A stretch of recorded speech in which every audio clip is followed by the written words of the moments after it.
नमस्कार, जय हिंद, वंदे मातरम। दोस्तों, आप सभी का स्वागत है आपके अपने यूट्यूब प्लेटफॉर्म राजस्थान क्लासेस पर।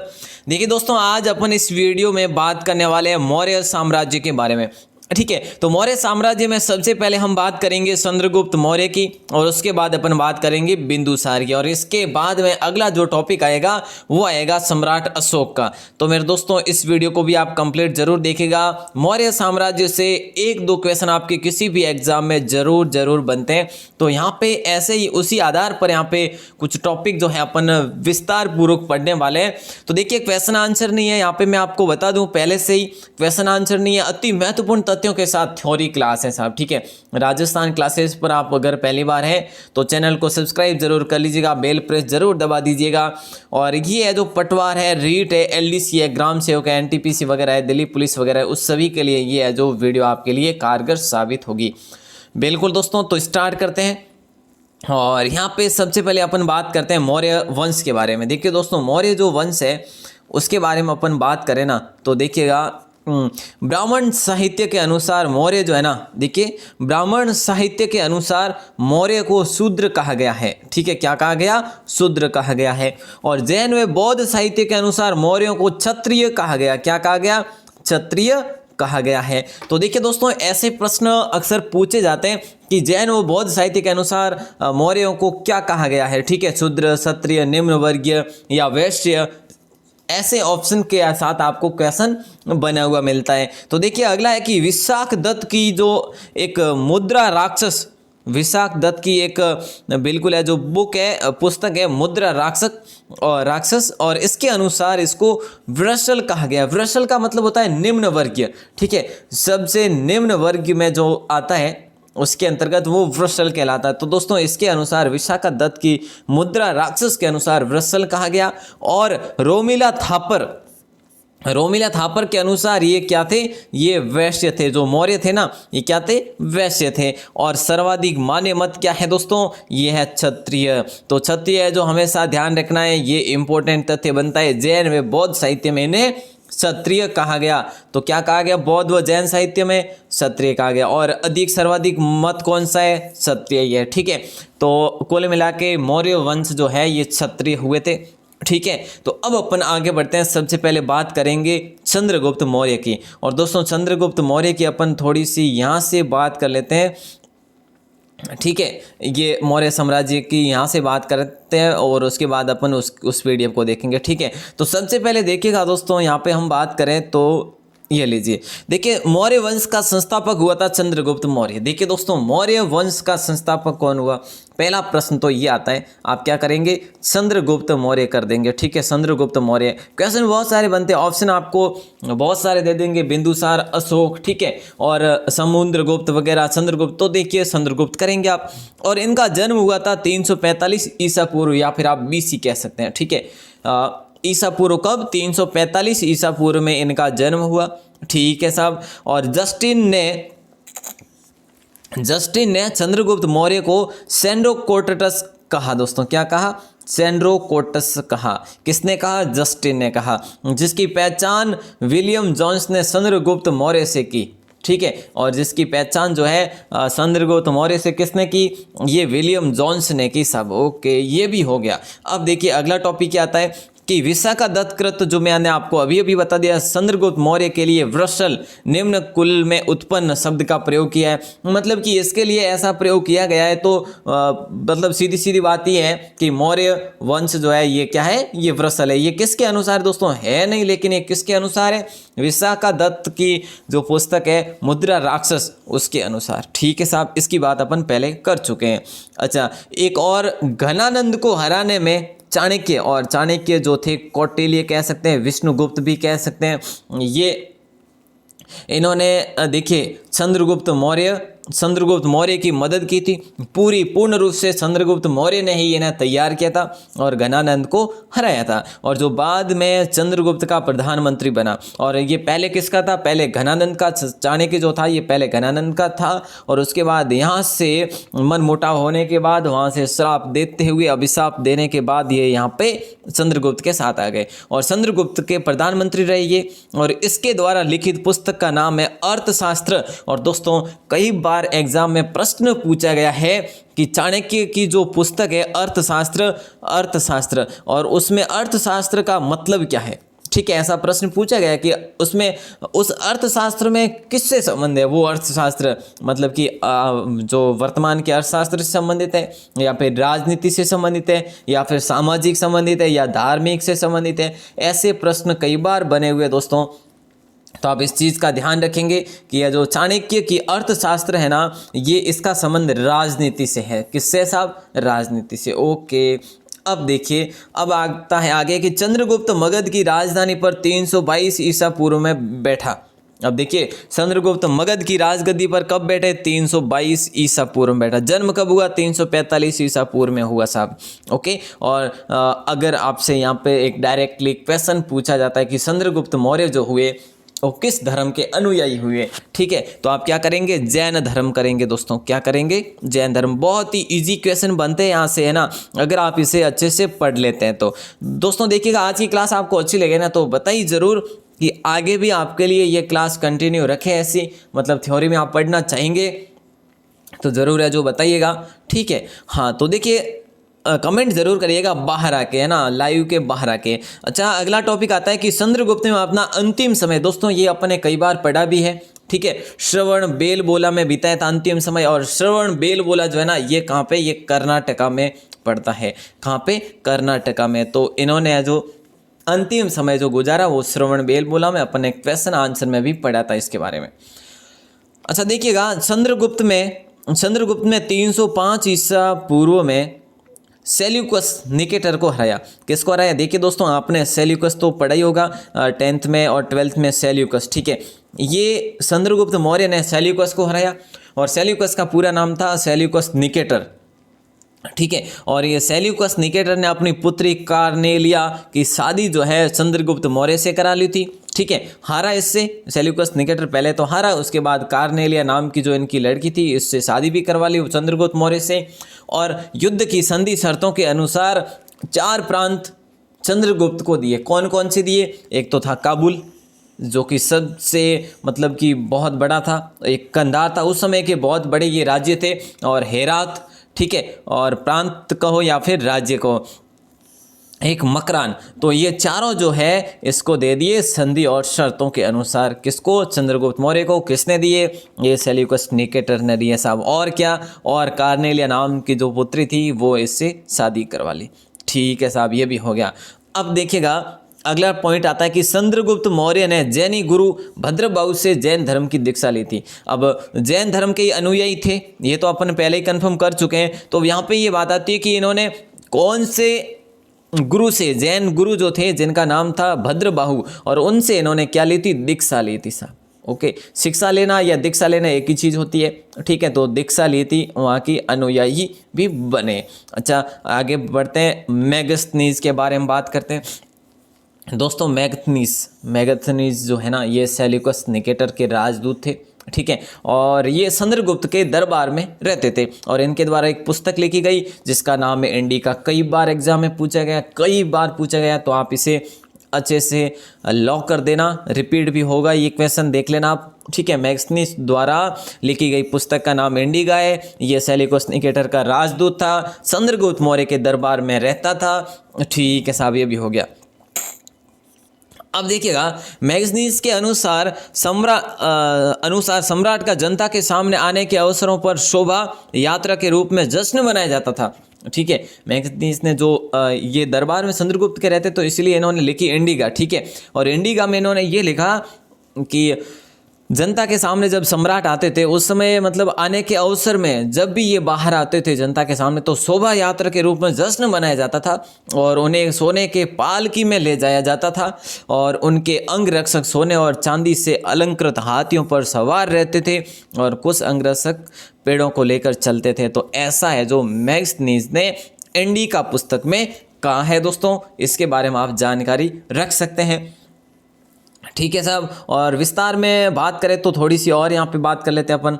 ठीक है, तो थोड़ी सी और अगर बात करें हम तो देखिए, इन पेड़ों पर प्रशिक्षित तोतों का झुंड रहता था अब जो पास में जो अंगरक्षक और जो थे ना, कुछ अंगरक्षक जो पेड़ लिए चलते थे पास में, ठीक है, और कुछ है जो हाथी पर सोने से जड़ित हाथी पर बैठा करते थे। तो देखिए पेड़ों पर प्रशिक्षित तोतों का झुंड रहता था जो सम्राट के सिर के चारों तरफ चक्कर लगाते रहते थे। देखिए तोतों का झुंड रहता था जो कि सिर के चारों तरफ चक्कर लगाता रहता था, और राजा सामान्यतः हथियारबंद महिलाओं से घिरे होते हैं, ठीक है, और उनके खाना खाने के पहले खास नौकर उसे खाना खाने को सकते हैं, और वे लगातार 2 रात एक ही कमरे में नहीं सोते थे। पाटलिपुत्र के बारे में उन्होंने क्या क्या कहा देखिएगा। पाटलिपुत्र के बारे में उन्होंने कहा कि पाटलिपुत्र एक विशाल प्राचीर से घिरा है। तो देखिए दोस्तों इन्होंने इंडिका लिखा है तो इनकी सर्वमान्य बिल्कुल है, ठीक है, इंडिका लिखा और मैग्स्थनीज ने, और उस समय उसी दरबार में रहते हुए लिखा तो बिल्कुल सर्वमान्य होगी।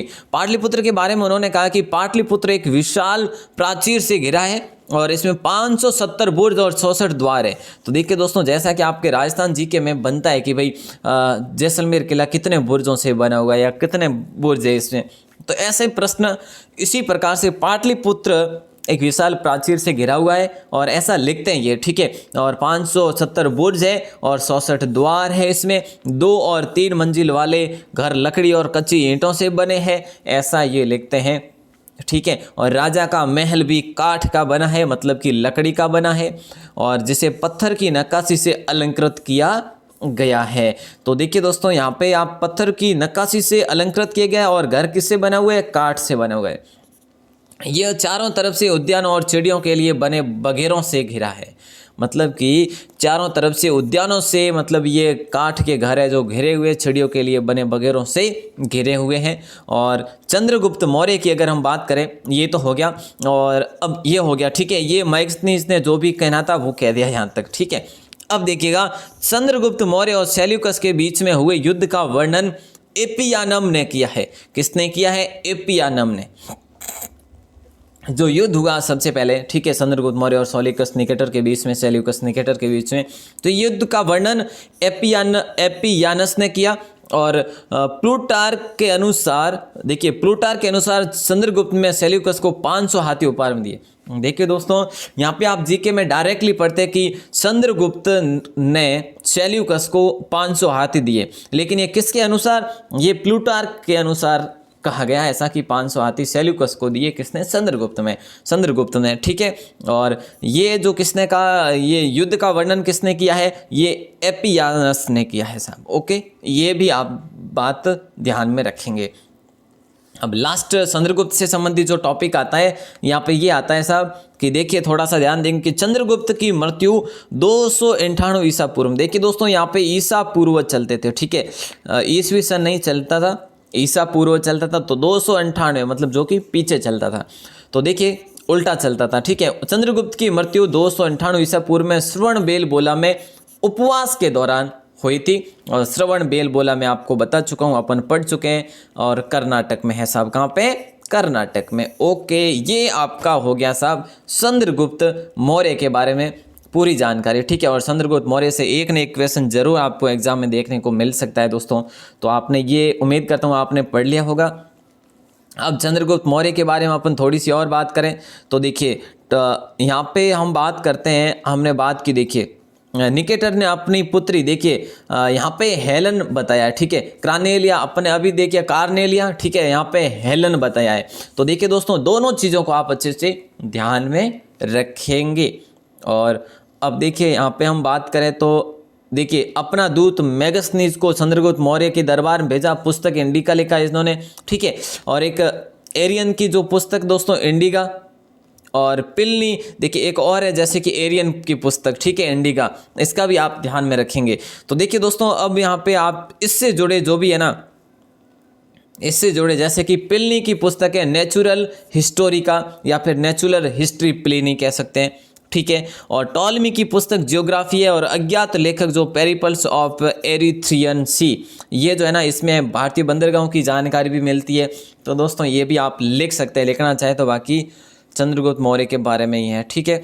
और श्रवणबेलगोला में संथारा सलेखना द्वारा, संथारा ये प्रथा है, और संथारा सलेखना द्वारा अपने प्राण त्याग दिए, मतलब कि उपासना के दौरान। चलिए साहब, अब अपन ने ये बात कर ली है और चंद्रगुप्त मौर्य के बारे में भी बात कर ली है।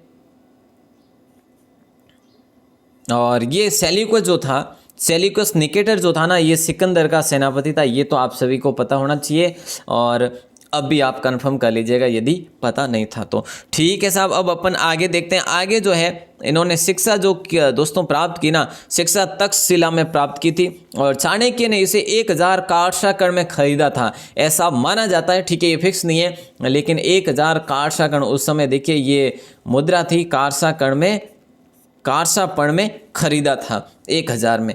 चलिए तो दोस्तों ये हो गया चंद्रगुप्त मौर्य आपका। अब अगला जो आता है बिंदुसार। ठीक है, और बिंदुसार के बारे में अगर हम बात करें तो विस्तार से बात कर लेते हैं। इससे अगला अपन टॉपिक पढ़ेंगे अशोक, और अशोक जो है वो आपका एक ही टॉपिक रहेगा, काफ़ी लंबी वीडियो भी होगी। देखिए चंद्रगुप्त मौर्य का उत्तराधिकारी जो हुआ वो बिंदुसार हुआ, और जो 298 ईसा पूर्व में ही मगध की राजगद्दी पर बैठा। कहाँ पर? मगध की राजगद्दी पर बैठा दोस्तों।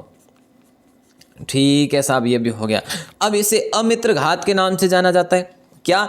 अमित्र घात के नाम से जाना जाता है। और अमित्र घात का मतलब होता है शत्रु का विनाशक, शत्रु विनाशक होता है। तो देखिए इसके बारे में आप अच्छे से समझ गए होंगे अमित्र घात इन्हें क्यों कहा गया, क्योंकि ये शत्रु का विनाश करने वाला था।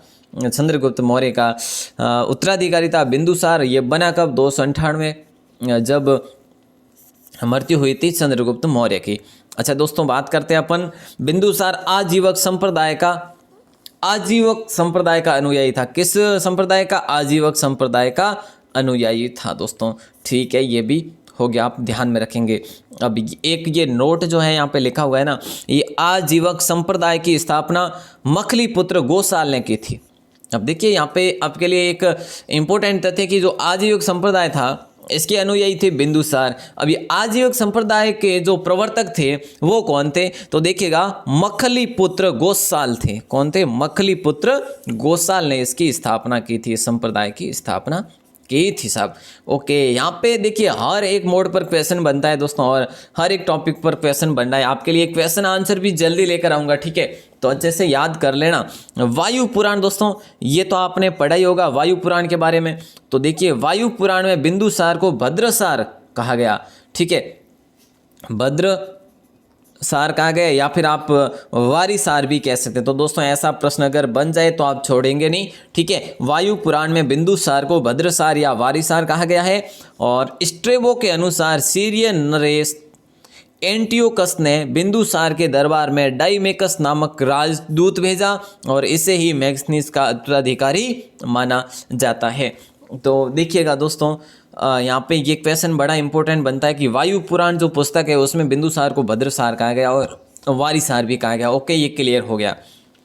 स्ट्रेबो के अनुसार, ये कौन कहते हैं? ये स्ट्रेबो कहते हैं कि सीरिया जो नरेश थे एंटियोकस, ठीक है, सीरियन के नरेश कौन थे? एंटियोकस थे, और इन्होंने बिंदुसार के दरबार में डाइमेकस नाम का एक राजदूत भेजा। ठीक है, और इस राजदूत को मैग्नेस का उत्तराधिकारी माना गया था दोस्तों। इसके बारे में आप थोड़ी सी जानकारी रखेंगे। ज़्यादा बड़ी वीडियो नहीं है कि आपके लिए मतलब कुछ है जो घास वगैरह बन जाए, ऐसा भी नहीं है। ठीक है, बस इतना ही है। ठीक है ना। तो देखिए जैन ग्रंथों में बिंदुसार को सिंहसेन कहा गया। ठीक है, सिंहसेन। ठीक है, तो ये किस में कहा गया? जैन ग्रंथों में कहा गया। बिंदुसार को कहा गया सिंहसेन कहा गया। तो देखिए दोस्तों, इन्हें वारिसार बिंदुसार को कहते हैं, भद्रसार बिंदुसार को कहते हैं, सिंहसेन बिंदुसेन को कहते हैं, और अभी अपने बात की शत्रु विनाशक इन्हें कहते हैं, और दोस्तों अमित्र घात भी इन्हें ही कहते हैं। तो इनके बहुत सारे नाम हैं, इसके बारे में अपन प्रश्नोत्तरी में भी बात करेंगे श्योर। बिल्कुल दोस्तों, अगला है बिंदुसार के शासनकाल में तक्षशिला जो सिंधु और झेलम नदी के बीच में हुए 2 विद्रोह का वर्णन है। ठीक है, बिंदुसार के शासनकाल में जो तक्षशिला जैसे कि सिंधु और झेलम नदी के बीच में 2 विद्रोह हुए थे और उसका वर्णन है दोस्तों। और इस विद्रोह को दबाने के लिए बिंदुसार ने पहले सुसीम और बाद में अशोक को भेजा था। ठीक है, अशोक वही सम्राट और सुसीम को, ठीक है, इन दोनों को भेजा था दोस्तों। कौन से युद्ध को दबाने के लिए? सिंधु और झेलम नदी के बीच में युद्ध हुआ था तक्षशिला नाम से। 2 विद्रोह का वर्णन है। ठीक है साहब, अब आपका अगला क्या आता है? अगला आता है एथिनियस के अनुसार बिंदुसार ने सीरिया के शासक एंटियोकस फर्स्ट से मदिरा, सूखे अंजीर और एक दार्शनिक भेजने की प्रार्थना की थी। लो साहब, इतना तक आपको शायद ना पूछा जाए, लेकिन आप इसको ध्यान में रखेंगे। एथिनियस जो इतिहासकार हुए, इन्होंने क्या कहा, इनके कहने के अनुसार है कि बिंदुसार ने सीरिया के शासक जो एंटियोकस था ना, और जिसने यहाँ पे राजदूत भेजा था, ठीक है, जिसे मैग्नीस का उत्तराधिकारी कहा गया, और राजदूत का नाम था डाइमेकस। तो दोस्तों ये जो चीज़ अभी आपने बात कर ली है, तो जो है इसी एंटियोकस से मदिरा, सूखे अंजीर और दार्शनिक जो है भेजने की प्रार्थना की थी कि भाई भेजो हमारे लिए, है ना। और लास्ट में टॉपिक में ये आता है कि बौद्ध विद्वान तारानाथ ने बिंदुसार को 16 राज्यों का विजेता बताया। तो देखिए दोस्तों, इनके कितने सारे उपनाम हैं, ठीक है, जितने महाराणा कुंभा के होंगे अपने, उतने ही इनके भी नाम है। तो बिल्कुल है जो आप अच्छे से याद कर लेना। बिंदुसार की सभा में 500 सदस्यों वाली एक मंत्री परिषद थी, जिसका प्रधान खल्लाटक था। कौन था? खल्लाटक था दोस्तों। और ये खल्लाटक का अगर प्रश्न पूछ लिया जाता है आपसे कि ये खल्लाटक जो प्रधान था, ये किसकी मंत्री परिषद का प्रधान था, तो दोस्तों जैसे शिवाजी पूछ लिया एक आपको, ठीक है, एक आपको बिंदुसार पूछ लिया वहाँ पे, और एक आपको महाराणा कुंभा पूछ लिया, एक आपको सांगा पूछ लिया। इस प्रकार से अगर आपसे पूछा जाता है तो आप अच्छे से ध्यान रखेंगे। खल्लाटक जो है बिंदुसार की सभा के मंत्री परिषद का प्रधान था, 500 सदस्यों की टीम होती थी। और दोस्तों देखिए, इन्हें अब देखिए वापस से बिंदुसार को 16 राज्यों का विजेता कहा गया। ये किसने कहा? ये बौद्ध विद्वान तारानाथ ने कहा, ठीक है। और इन्हें देखिए शिंगसेन भी कहा गया। ये किसने कहा? ये जैन ग्रंथों ने कहा, ठीक है, जैन ग्रंथों ने क्या कहा कि ये शिंगसेन है। और देखिएगा इन्हें भद्रसार भी कहा गया। ये किसमें? ये वायु पुराण में कहा गया। वारिसार भी कहा गया, और इन्हें शत्रु विनाशक कहा गया है, और अमित्र घात भी कहा गया है, ठीक है। तो इस प्रकार से आप ध्यान रखेंगे, बिंदुसार के बारे में इतने सारे वर्ड जो है कहे गए हैं। तो देखिए दोस्तों, उम्मीद करता हूँ आपको वीडियो पसंद आई होगी। बिंदुसार के बारे में अपन पढ़ भी चुके हैं, ठीक है। देखिए ये अमित्र घात जो कहा गया, ये किसने कहा? ये यूनानी इतिहासकारों ने कहा, ठीक है। किसने कहा? यूनानी इतिहासकारों ने कहा। अमित्रोचेडस का इन्हें यूनान में इन्हें क्या कहा गया? अमित्रोचेडस कहा गया है। तो दोस्तों इसके बारे में आप अच्छे से ध्यान में रखेंगे। और तिब्बत के इतिहासकार तारानाथ इनको महान शासक बताते हैं। तो ये तो अपने बात कर ही ली है इसके बारे में। और दोस्तों जो अनुयायी वगैरह है, और दक्षिण भारत पर अभियान किया था इन्होंने, और बिल्कुल है जो ये मीठी शराब वगैरह दार्शनिक मंगवाए थे, तो ये भी अपन ने बात कर ली है। तो देखिए दोस्तों, ये जो है इतनी ही बात है। यूनानी शासक ने मीठी शराब सूखे में भेज दिए एवं दार्शनिक नहीं भेजा, ये जानकारी भी आप रख सकते हैं। यूनानी शासक ने मीठी शराब और सूखे मेवे, अंजीर वगैरह तो भेज दिए थे, लेकिन दार्शनिक नहीं भेजा था, ऐसा कहा जाता है, ठीक है साहब। अब देखिएगा दोस्तों, यहाँ पे आपकी ये वीडियो हो गई है कंप्लीट, ठीक है। अब आपका अगला जो टॉपिक आएगा सम्राट अशोक आएगा, ठीक है। और सम्राट अशोक के बारे में विस्तार से अपन बात करने वाले। ये आपका मौर्य साम्राज्य हो जाएगा, ठीक है। अपन एक बार इतिहास को इस प्रकार से पढ़े। ऐसा अगर आप चाहते हैं तो कमेंट सेक्शन में बाहर आके जरूर बताइएगा कि ऐसे अपन पढ़े या फिर प्रश्नोत्तरी ही पढ़े। तो देखिए दोस्तों, अगर आप चाहते हैं कि प्रश्नोत्तरी पढ़ेंगे अपन तो केवल, तो प्रश्नोत्तरी में देखिए एडवांस भी आएगा आपके लिए, ठीक है। प्रश्नोत्तरी में ऐसी बात नहीं है कि एडवांस नहीं पढ़ेंगे, एडवांस भी पढ़ेंगे। अगर आप चाहते हैं कि प्रश्नोत्तरी पढ़े तो इसी पर एक टॉपिक पर, हर टॉपिक पर अपन प्रश्नोत्तरी भी पढ़ लेंगे, ठीक है। अगर आप चाहते हैं कि ये जो इसकी अपन क्या कर पढ़े, थ्योरी पढ़े, तो बिल्कुल है जो थ्योरी पढ़ लेंगे। जो आप चाहते हैं वो कमेंट सेक्शन में ज़रूर बताइएगा साहब, है ना। बिल्कुल कमेंट ज़रूर करना, वापस से कह रहा हूँ कमेंट ज़रूर करना साहब। और वीडियो अच्छी लगी हो तो ज़रूर कमेंट और लाइक ज़रूर कर लेना। आप सभी का बहुत बहुत आभार। वीडियो को अंत तक आपने देखा उसके लिए बहुत बहुत आभार, धन्यवाद। इसी प्रकार अपना स्नेह और विश्वास राजस्थान क्लासेस पर हमेशा के लिए बनाए रखें। बहुत बहुत आभार, धन्यवाद।